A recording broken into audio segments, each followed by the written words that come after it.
right, hey guys, welcome back to Buds and Brews, episode number 4. Today's brews are from the Lucky Bucket Brewing Company, another Nebraska company. It's the third one lately.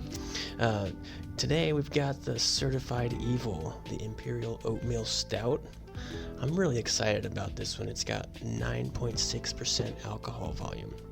But with me today is my little younger sister-in-law, Taylor Ann.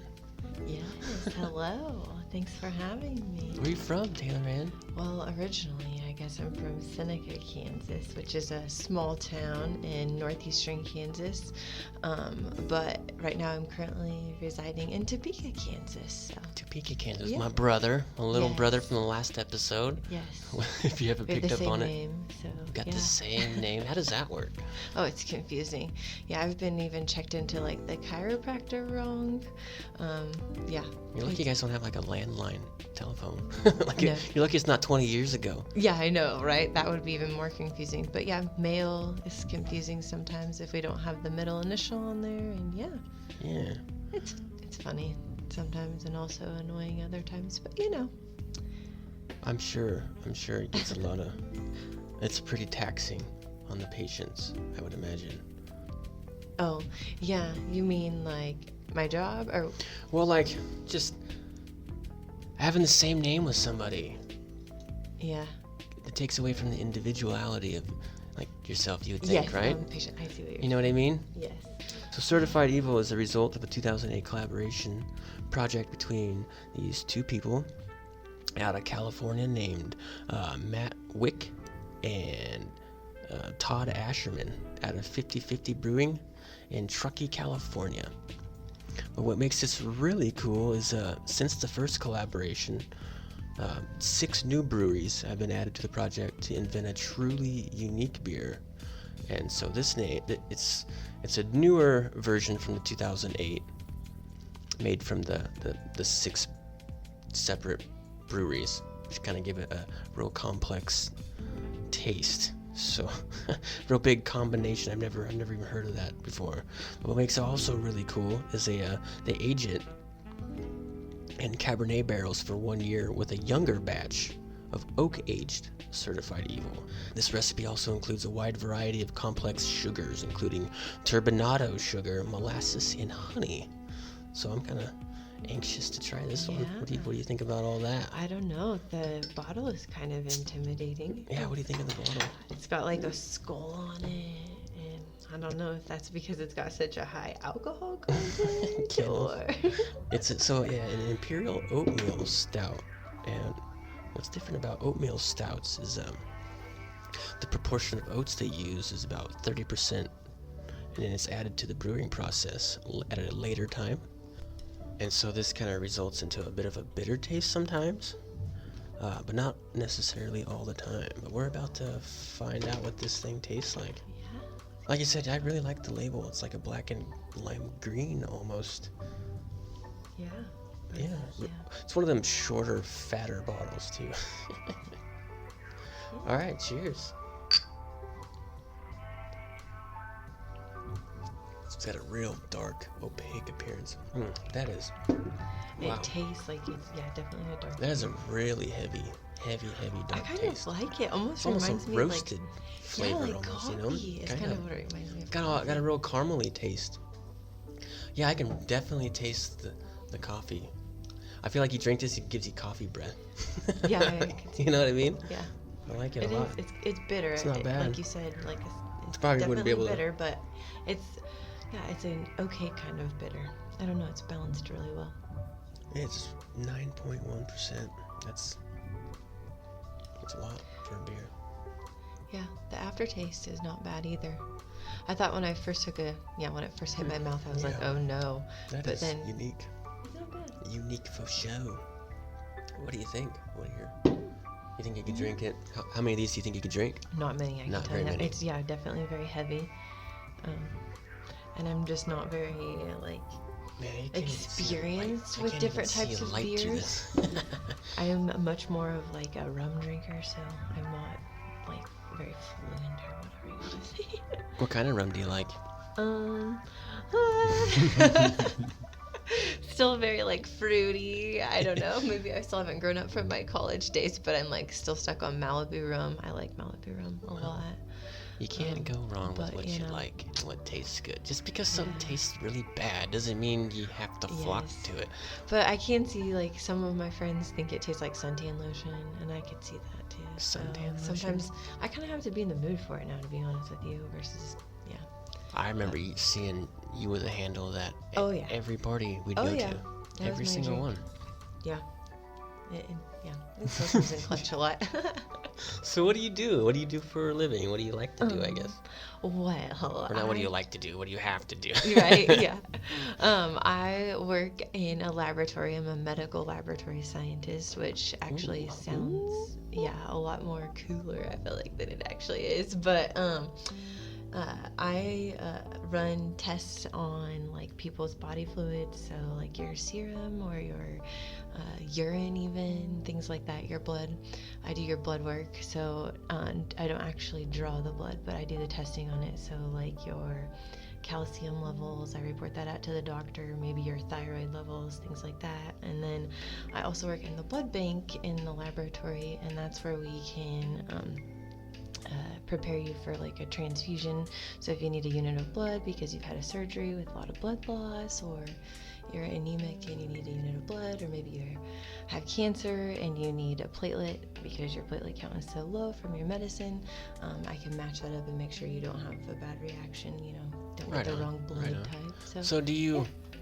Is it always something? Do you ever know what you're looking for when you get these blood tests? Oh yeah, so my job changes like day to day. So it's not like you're going in blind, like I don't know what I'm looking for, but if I find something out of the ordinary or abnormal. Yeah, no, so definitely, especially in the hematology department. So we were looking under the microscope at like the different types of white blood cells and red blood cells, and yes, you are knowledgeable. We know what an abnormal cell looks like, so you have to know that.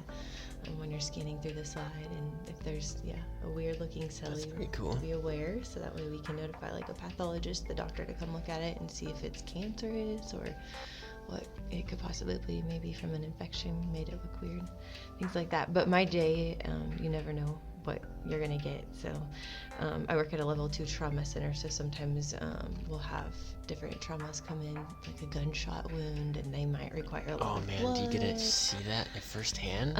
It kind of depends where you're at, where your bench assignment is for the day. But if I'm in the blood bank and we have a full team trauma activation, I might have to run units of blood and plasma up to the trauma bay, and so I do sometimes see like the patient. So does that kind of when stuff they come into the trauma bay and they're evaluating them? That kind of stuff, does that affect you? Does that give you kind of like an anxiety? Yeah. Give you anxiety and Oh yeah. How do you cope with that? When I first started my job, I was on night shift, which was even more nerve-wracking because there's not as many techs that work that shift, so you're kind of more on your own. You have to make more decisions on your own, and so it was very nerve-wracking when I first started. I was very new to all of it, and then not having extra staffing to bounce ideas off of either was nerve-wracking. But I freaked out when I first started. I would always be like, oh my gosh, I hope I don't have a trauma tonight, but now there's kind of a certain routine you do. It does change with each patient, but you have a certain set of like procedures you follow, and that doesn't change that much from patient to patient. So experience has made me more confident. So how many years of college did you have to go? I went 5 years to college, but really you could get a degree in what I'm doing in 4. So I do have 2 bachelor's degrees, and that's because I wasn't quite sure what I wanted to do. And I made the decision to, be a medical laboratory scientist. You can brag a little bit. Didn't you graduated with what honors? So I actually graduated magna cum laude. It was summa cum laude when I walked across the stage, which is your highest Latin honor, but it was actually magna cum laude because there was a class I took at K-State that really kicked my ass last semester. But anyways, pretty high Latin honors at K-State. Got a degree in life sciences, and then I went on to Washburn University, and I was paired with University of Nebraska Medical Center, and I got another bachelor's degree in medical laboratory science. That's crazy. Like you've got to be one of the smartest people I know. Oh, Like, geez. you know that, Yes. right? That's crazy. Yeah, I don't know about that. But if you ever hung out with her, she's the most unpretentious person, and you would never know this about her if she didn't. And she doesn't brag about herself. She's humble. Oh, well, And thank so you'd you. like never know this about herself unless you knew and you heard stories or she told you, which is crazy. Oh, well, you're too nice. She likes to party, guys. Don't Yeah, get me wrong. oh yeah, I definitely went through that phase. Definitely. So, what do you think about this brew? I don't know. This is heavy. I don't know if I can even finish this bottle. to be Yeah, honest. no, it's definitely very It tastes heavy. good, but man, it is. Yeah, it is definitely It's heavy. taxing on the taste buds after a while, and the stomach. It's got a real thick head. I don't Real know. thick, It's very smooth bitter. head. Yeah. Very bitter. Yeah. Very, very bitter. But I don't know if I can taste any of it's the different. oatmeal. Maybe.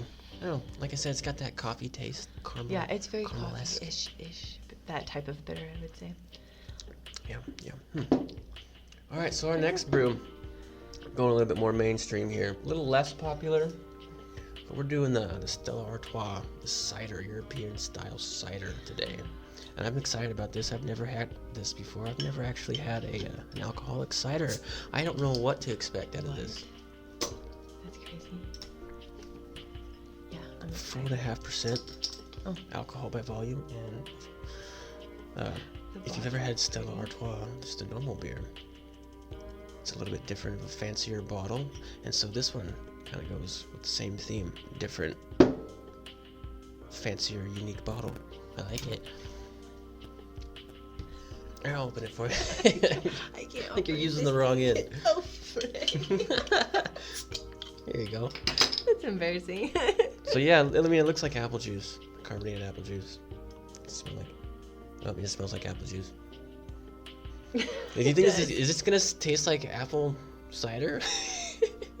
Is that what that is? I was I trying think to so. decide if that was an apple. That is Here, an cheers. apple. Yeah. It's not a peach. I don't know for sure. Yeah. Oh. Is this a beer? It tastes like apple juice, like carbonated apple It's juice, cider, but like not quite as good as apple juice. but it's not like Angry Orchard either. Uh-uh. It's not quite as sweet. Well, it is sweet, but it's sweet. Yeah. I gotta take another look. Yeah. Gluten free. It's spelled cidre. It's in very pretty writing, like, yeah, Yeah, I like it. cursive. I don't mind it. Probably not something I'm ever gonna go and buy again, but I don't know about I'll it. probably definitely drink the rest of the 6-pack. That's for sure. It's not bad. It's light. Yeah, you'd have to drink a few to feel anything. 4.5%. It's not overpowering, like apple flavored of any kind. I mean, like it's kind of fruity, but like not Definitely something overbearing. you'd want to look into if you like your Mike's Hard Lemonades or if you like I your do like Mike's Hard Smirnoffs. Lemonades. I do like Mike's Hard Lemonades a lot. Stella Artois. Artois. How do you think it's pronounced? Artois. Artois. Stella Artois. Usually when you buy a 6-pack of Stella, they give you this cool little chalice, like glass They do? goblet thing. Yeah.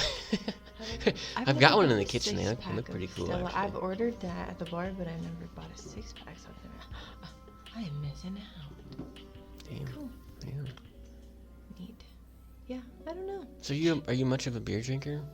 I feel like my taste buds are changing a little bit now. Like I'm kind of, I don't know. I used to hate it. Like absolutely would not drink it. But now I feel like I'm kind of venturing out a little bit more, I would say. And actually the same with like wine too. I used to only be able to drink very sweet wine, but I'm kind of getting more into like the dry and less fruity things. Right. So yeah, I don't know. I like very light beers though, like Michelob Ultra.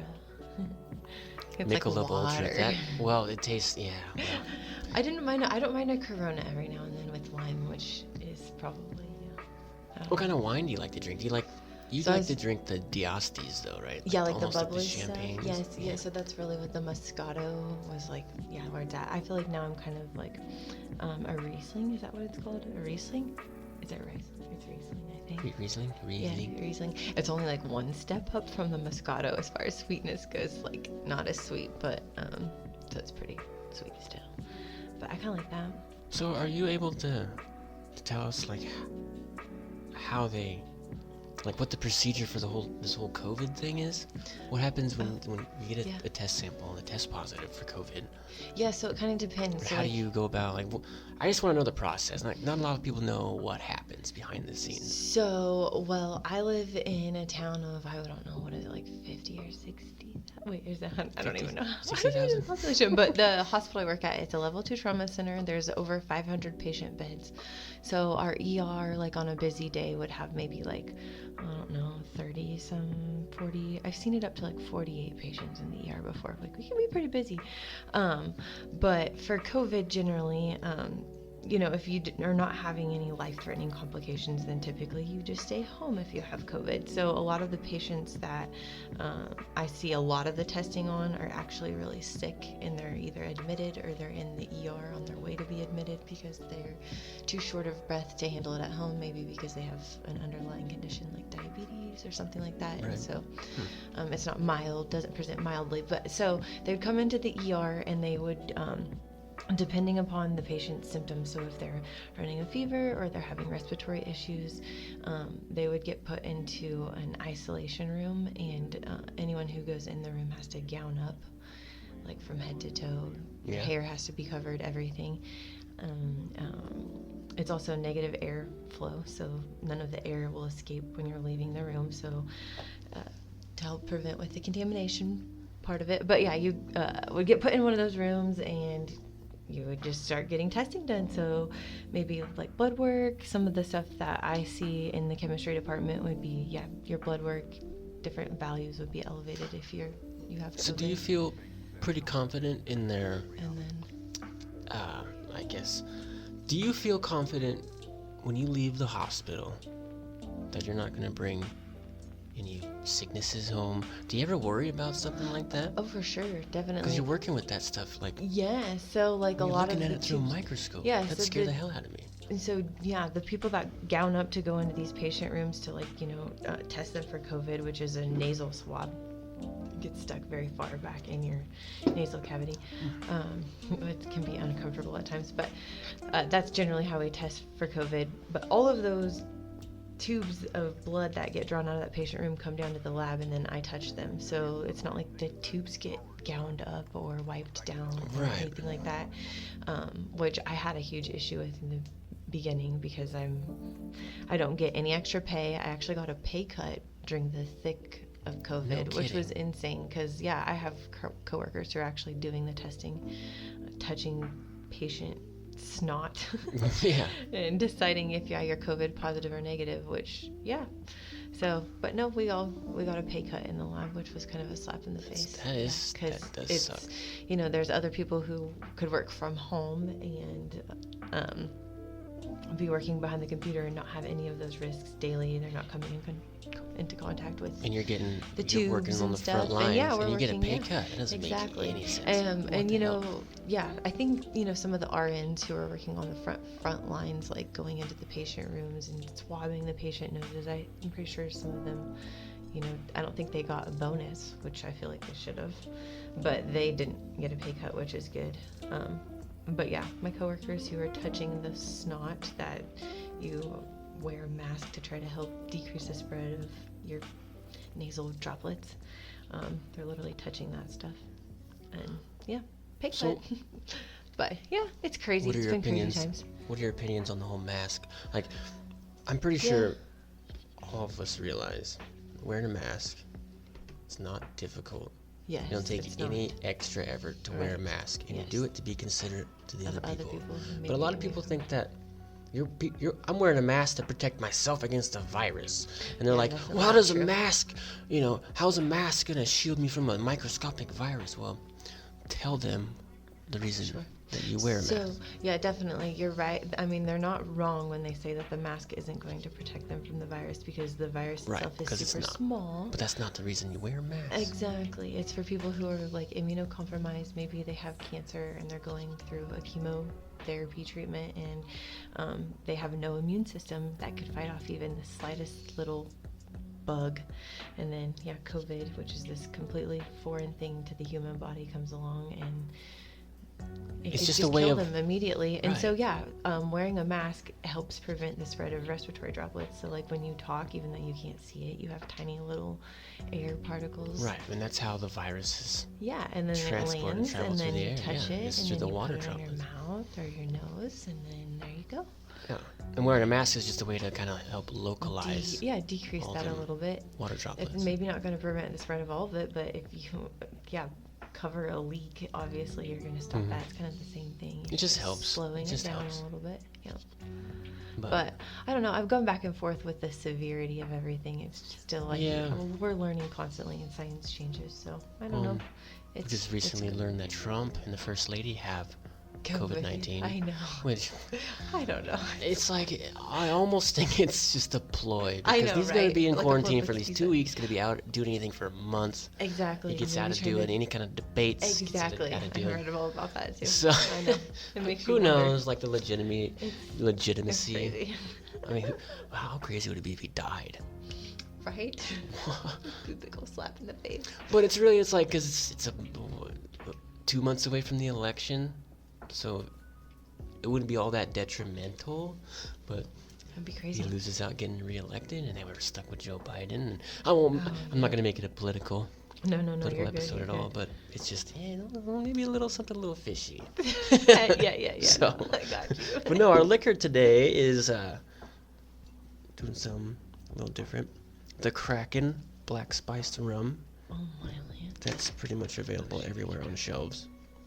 It's cool. But The bottle. I like the bottle because Yep. it looks cool. The label's cool. 94 proof. I feel like it has a nautical I like theme. a drum, or I like my rum. Very, What's it smell very nautically themed. Yeah. It smells pretty spiced. Like the octopus or It's squid got a on the nice front or spice, a vanilla spice almost to it. See? Oh yeah, it says rum blended with spice. I'm or- definitely like- smelling some clovey Oh smells yeah. to it. It doesn't. Yeah. It doesn't burn my nostril hairs off, which is. You got a always big old good sign. Kraken. Big old Kraken. It looks like those old, Kraken with a K. like codeine bottles from like the 1800s. You know, the old cough syrup bottles. Yeah, from- except for it's got like two little loopity loops. Oh, on little there. two little finger loops. I don't know. It reminds me of something nautical. What does that remind me of? Definitely something nautical. Well, What is it? pirates drank rum. Yeah, that's what it is. Duh. That freaking bottle is what it reminds me of. The actual bottle. Cool. Yeah, this is definitely a bottle you want to save. Yeah, it's cool. Definitely. Kraken. Does it smell like? Good. It smells good. What's it taste like? I don't know. It's almost got a cologne smell to it.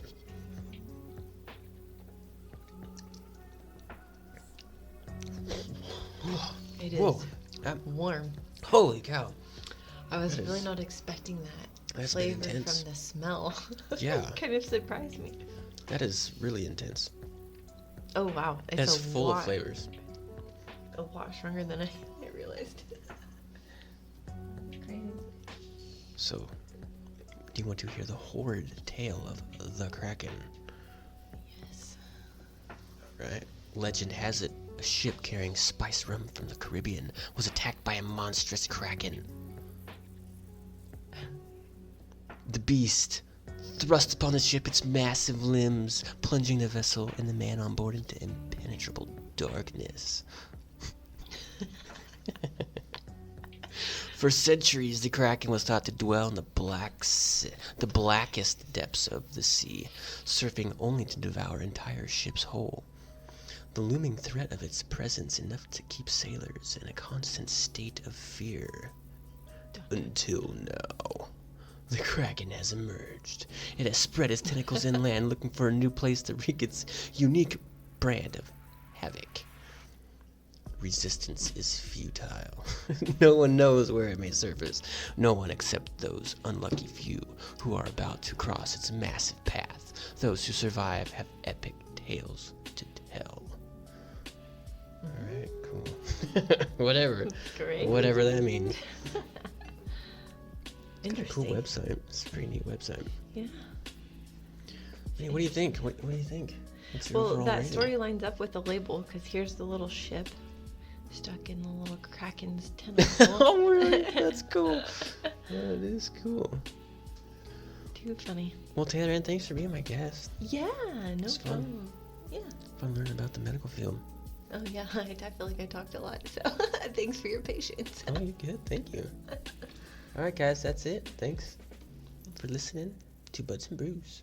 Until next time.